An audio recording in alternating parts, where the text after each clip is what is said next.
జయశంకర్ జిల్లా మహాముత్తారం మండలం మాదారం గ్రామంలో విష్ణుమూర్తి విగ్రహం బయటపడింది. మనం చూడొచ్చు. ఇక్కడ నుంచి పంట పొలాలు దాటుకున్న తర్వాత 1 కిలోమీటర్ నడిచిన తర్వాత మనకు విగ్రహం ఉన్న చోట చేరుకుంటాము.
విష్ణుమూర్తి విగ్రహం బయటపడిన చోటుకు చేరుకున్నాం. మనం స్వామివారిని చూడొచ్చు. అక్కడ ఇసుకలో స్వామివారిని నిల్చోబెట్టిన గ్రామస్తులు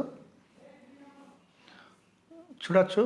వాగు ప్రవహిస్తున్న దృశ్యాలు మనం స్వామివారిని విజువల్స్లో చూడొచ్చు.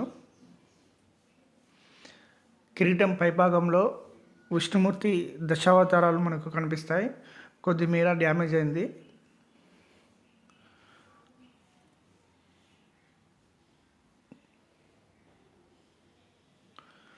స్వామివారి 2 చేతులలో శంకు చక్రాలను మనం చూడొచ్చు.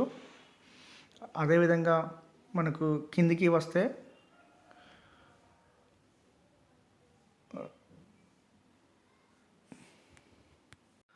గరుత్మంతునితో పాటు శ్రీదేవి, భూదేవి అమ్మవారిని మనం చూడవచ్చు. ఇలాంటి విగ్రహమే ఆంధ్రలో కూడా ఒకటి ర్యాలీ అనే ప్రాంతంలో ఉంది. స్వామివారిని చూడొచ్చు. మనకు విగ్రహంలో కొద్దిమేర డ్యామేజ్ అయింది.